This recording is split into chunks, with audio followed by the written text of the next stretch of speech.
Olá, tudo bem com você? Meu nome é Elizabeth, para aqueles que não me conhecem, e no início do ano de 2023 eu te fiz uma proposta, você lembra? Colocar na sua bagagem emocional pensamentos que possam te fortalecer. No vídeo anterior nós falamos sobre o tema humildade, você lembra? Eu espero que você esteja me acompanhando, até mesmo para que aquilo que eu tenho falado possa fazer sentido não só para mim, mas para você. Então, eu gostaria de falar nesse vídeo, né, o tema amor. Amor e as suas várias maneiras de amar. Você já pensou o quanto o amor ele tem variações, faz parte do que do desejo, faz parte do que da história do Brasil. Com ele houve muitas mudanças por conta do contexto histórico. Então hoje eu quero dividir com você. Então, vem comigo. O amor deu-se início no período colonial, né, no Brasil colônia, através do quê? Quando os portugueses aqui chegaram. Mas antes eu quero te falar lá no início da história, como tudo aconteceu. Antes, você viu como está aí o cenário? O casal, no caso os bonecos, simbolizam o quê? O amor entre pessoas de sexo diferente, entre gêneros diferentes. Mas conforme o contexto histórico, muitas coisas mudaram. Para mim, o amor era tão somente manifestado, né, um manifesto através de pessoas da mesma família, através de pessoas de sexos diferentes, através do que? O amor do Pai, né? Amor de Deus para conosco, para com seus filhos, o amor eterno. Mas, diante da história, eu gostaria de falar também nesse vídeo sobre a simbologia do amor, sobre o coração, né? Como que se deu, né? O amor pudesse ser simbolizado através de um coração. Então tudo isso eu busquei, eu pesquisei, e até mesmo para tirar as minhas dúvidas e poder acabar assim com os meus questionamentos, ou de certa forma dar luz, né, aos meus pensamentos, e que eu pudesse entender também um pouquinho do contexto histórico. Então eu gostaria de dividir isso com você nesse vídeo. Me perdoa se o vídeo ficar um pouco extenso, porque o conteúdo é denso, é extenso e muito complexo. Então, vem comigo. Então, as configurações do amor diante do contexto histórico e as diversidades que predominaram, né, e até contribuíram de uma forma cronológica para que nós, como sujeitos da história, recriássemos, né, novas possibilidades de amar. No caso, gostaria de falar nesse início do vídeo sobre a simbologia do amor. Como que surgiu o amor, né, simbolizado ali pelo coração. Está vendo os corações aqui? Então, os corações simbolizam o amor. Sabe quando surgiu esse símbolo do amor? Então, segundo um cirurgião cardiovascular, Paulo Prates, ele estudando, né, ele descobriu que a simbologia, o coração, né, que simboliza o quê?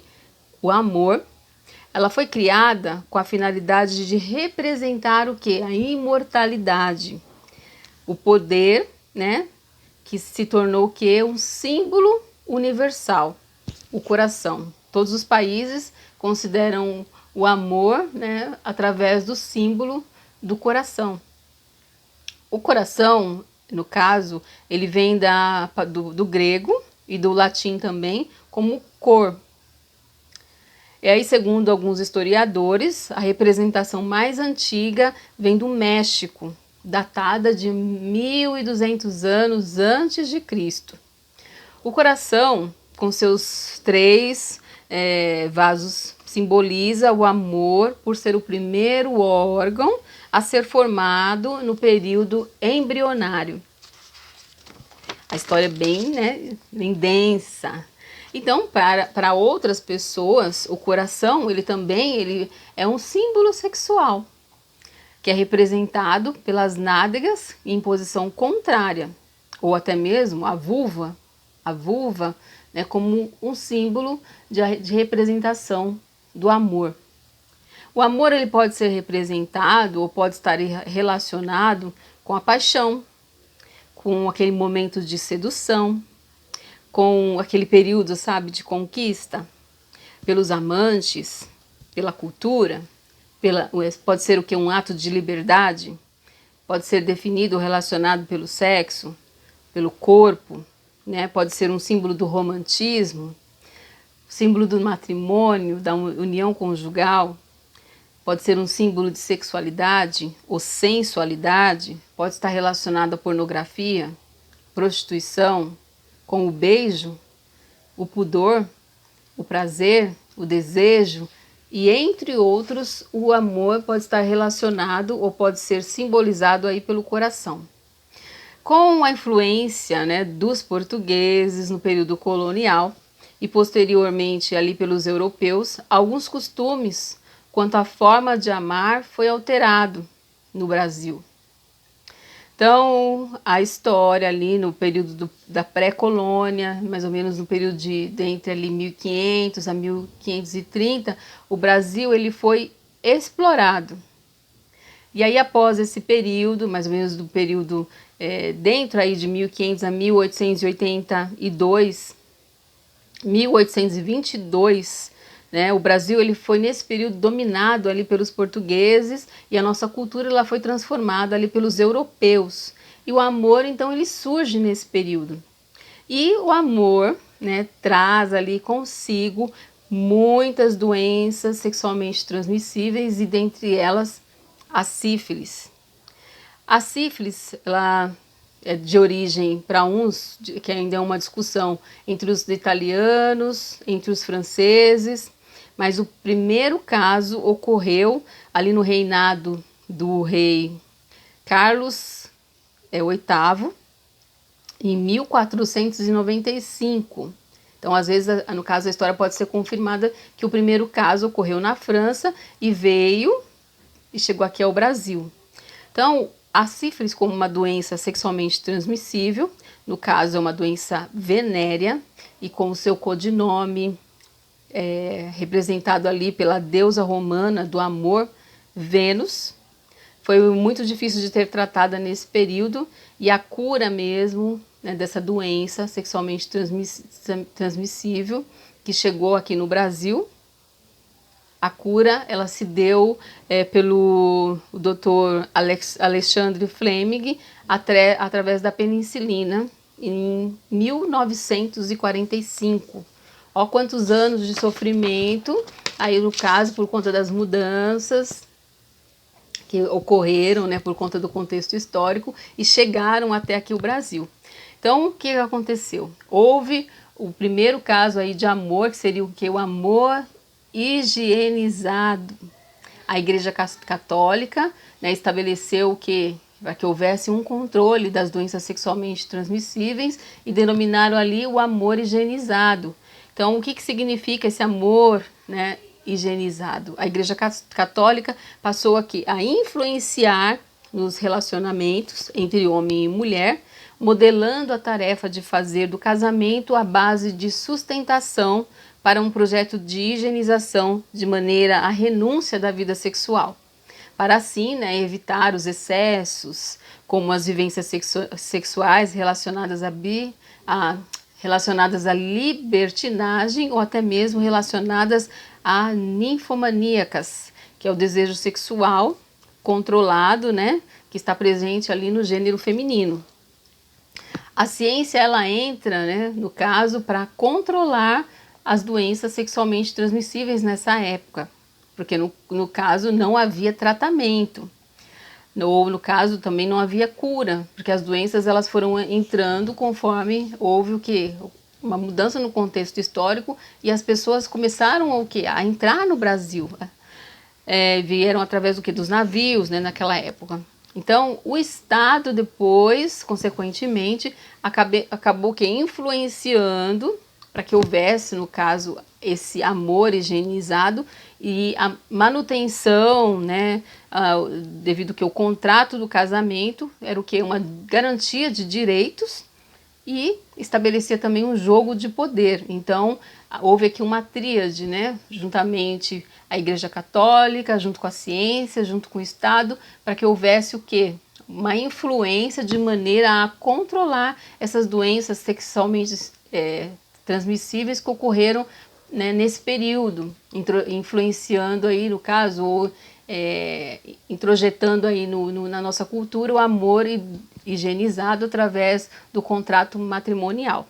Então, o contrato de casamento surge para que houvesse o quê? Um sentido de negação do eu. Aí no caso, né, o amor ele passa o quê? A ser idealizado como um fim em si mesmo, no caso do matrimônio, e faz-se o quê? A negação da totalidade do ser humano. Então, o que? Ocorre que uma renúncia, uma abnegação do eu em prol, né, em favor da negociação. Então, mediante o compromisso, a partir de um contrato reflexivo e democrático, o casamento passa o que? A ser um contrato de casamento, seria uma união matrimonial, até para evitar, no caso, os excessos, os exageros, e para que houvesse o que? Uma abnegação, uma renúncia do eu. Então, existem aqui, conforme eu busquei na história, 3 formas do amor, ou no caso, 3 formas de amar. Existe o que é o amor confluente, que é a união de 2 pessoas com um ponto em comum, que aí no caso entra o contrato de casamento, que é o mesmo interesse entre ambas as pessoas, existe o que é um consentimento. Existe o amor líquido, seria o relacionamento sem sentimentos, que seria uma satisfação instantânea, né, que predomina o quê? Aquela coisa particular, o eu. Também nós podemos encontrar o amor puro, que é o amor verdadeiro sem julgamento. Esse amor ele é puro, ele não tem fim. Então, para uns, o amor é um sentimento, para outros, ele é o que? Uma emoção. Conforme o vídeo, um dos vídeos anteriores, nós falamos a diferença entre emoção, que é comportamento, e sentimento, que é pensamento, que é o sentimento. Se você não contar, ninguém sabe. Então, o amor ele pode ser representado através do comportamento ou pode ser apenas um sentimento que você guarda para si. Mas, geralmente, esse pensamento do amor, ele reflete no comportamento.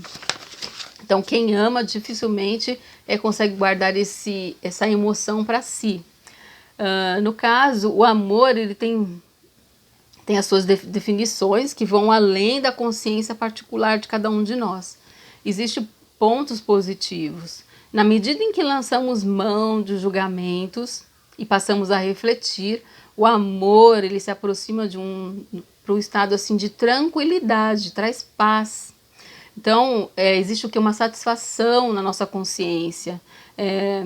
Passa-se a ter o que? Alegria, admiração pelo próximo, uma atração.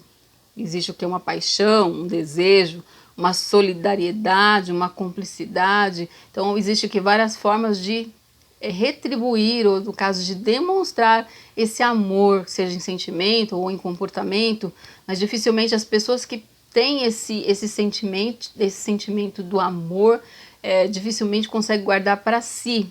Então, existem muitas práticas comportamentais, no caso, quando nós passamos a amar. O cuidado, né, o desejo do carinho, o zelo, a preocupação e o companheirismo com o outro. Então, existem várias formas de amar. E existe um livro muito conhecido, As 5 Linguagens do Amor. No caso, As 5 Linguagens do Amor. O escritor é o Gary Chapman, acho que é Chapman ou Chapin. Ele é escritor, ele é conselheiro matrimonial, e as 5 palavras de amor, né, uma delas é o que? A palavra de afirmação, existe o tempo de qualidade, o toque físico, atos de serviço, podemos o que representar através de presentes. Mas para os críticos, o amor, no caso, a pessoa que deseja ser amada, ela nunca vai se sentir satisfeita, porque vai ficar sempre na dependência do outro. E o amor, quando não correspondido, existe um perigo. Nós passamos o que a ter uma dependência emocional. Essa dependência emocional, ela pode ser manifesta através do que? Da necessidade de atenção ou até mesmo do controle da situação. Então, alguns sintomas pode ser o quê? O medo de ser abandonado, a necessidade de atenção, a demonstração de afeto intensa. Então, tudo isso age o quê? Existe o quê? Uma necessidade de atenção, e se é caso a pessoa se sente emocionalmente dependente, pode ser até um caso de buscar ajuda. Então, existe esse perigo, no caso, quando nós precisamos o quê? De ser reconhecidos pelo outro. Então, o amor para o cristianismo não é uma obrigação. É uma entrega incondicional. É uma troca existencial que faz parte o quê? Do ser humano, nós como seres humanos. Então, existe também a questão do amor como um ato de doação. O mandamento que nos impulsiona a caminhar, a continuar, dá sentido aos nossos próprios atos. Passamos a ter o que? Coerência quando nós amamos. Então as nossas ações, elas passam a ter uma justificativa. O amor é um elemento essencial para a nossa existência. O amor, juntamente com a fé, eles se completam. Então o amor é uma graça, é um sentimento imerecido. E nós, como seres humanos, somos incapazes de amar por nós mesmos. Então o amor é a razão do nosso ser. É um amor incondicional, é pleno, é completo, é absoluto. Não impõe condições ou limites para se amar. Existem 4 tipos de amor nas Sagradas Escrituras. O amor eros, que é um amor romantizado, erotizado, que está relativo ao que? À paixão, ao desejo da carne. Então, existe aqui um caso de um amor extravagante, em excesso, que causou muitos problemas na Bíblia, conflitos, né? E uma tragédia na família, que é o caso de Amon e Tamar, que está lá em 2 Samuel, no capítulo 13, do versículo 1 ao 36. Existe também o amor estorge, que seria o amor estorge ou filia, está vinculado ao afeto desenvolvido naturalmente entre membros da mesma família, entre pai e filho, mãe e filhos, entre os irmãos, entre pessoas do mesmo parentesco, na questão do consanguíneos. Então, esse amor estorge ou filia, no caso, é o vínculo afetivo entre pessoas da mesma família. Existe também o amor filia ou frater, que é o amor ao próximo, ao amor com cuidado e respeito, a compaixão, que seria o conceito de um amor fraterno, um amor solidário, aquele amor que ajuda. É um amor que está ali disposto a estar contribuindo com a vida do próximo. Existe também o amor ágape, e esses amores, esses tipos de amor estão ali na Bíblia, nas Sagradas Escrituras. O amor ágape, que é o amor divino, que vem de Deus, é um amor incondicional, o amor perfeito, que está lá em João 3,16, porque Deus amou o mundo de tal maneira que entregou seu único filho, por amor por cada um de nós. E, no caso aqui, só para nós finalizarmos, o amor ele pode ser, ele tem um sentido. Lá em 1 Coríntios, nas Sagradas Escrituras, no capítulo 13, do 1 ao 3, diz o seguinte, lerei aqui, o amor.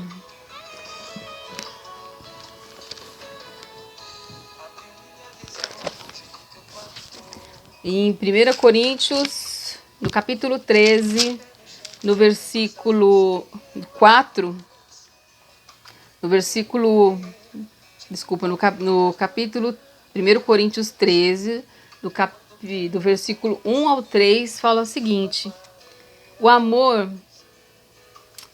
né? Ainda que eu fale a língua dos homens e dos anjos, se não tiver amor, serei como o sino que ressoa ou como o prato que retine. Ainda que eu tenha o dom de profecia e saiba todos os mistérios e todo o conhecimento, e tenha uma fé capaz de mover montanhas, e se não tiver amor, nada serei. E ainda que eu dê aos pobres tudo que eu possuo e entregue o meu coração, o meu corpo, né, para ser queimado, se não tiver amor, nada disso valerá. Então, o amor como sentido, que seja o quê? Um amor, né, que possa o quê? Dar sentido para a nossa vida e não seja simplesmente um ato ou mesmo uma atitude da boca para fora, mas que possa haver o que? Manifestações e que haja um sentido. E aqui também o amor como um mandamento. Lá no livro de João, no capítulo 13, João, capítulo 13, do versículo 34 a 35, diz assim: um novo mandamento lhes dou: amem uns aos outros como eu os amei. Vocês devem amar uns aos outros. Com isso, todos saberão que vocês são os meus discípulos, se vocês se amarem uns aos outros. Aqui o amor como mandamento. E voltando aqui em 1 Coríntios, no capítulo 13, no versículo 4 ao 8, o amor ele é como um propósito. O amor é paciente, o amor é bondoso, não inveja, não se vangloria, não se orgulha, não maltrata, não procura seus interesses, não se ira facilmente e não guarda rancor. O amor não se alegra com a injustiça, mas tudo sofre, tudo crê, tudo espera, tudo suporta. O amor nunca perece, mas as profecias desaparecerão, as línguas cessarão e o conhecimento passará. Então, que o amor possa ter um sentido, possa ser um mandamento e possa ter um propósito na sua vida. Eu espero ter contribuído com você, que o amor possa ser o que? O seu objetivo de vida. Possamos o que? Amar ao nosso próximo como nós amamos a nós mesmos. Espero que esse conteúdo possa ter feito sentido para você, que você possa curtir o vídeo, que você possa compartilhar com os seus contatos. E aí eu te espero no próximo vídeo. Aí quem sabe possamos trazer o conteúdo sobre felicidade, que você possa incluir na sua bagagem emocional nesse ano de 2023, mais felicidade. E que você possa também encontrar a paz. Eu te encontro no próximo vídeo.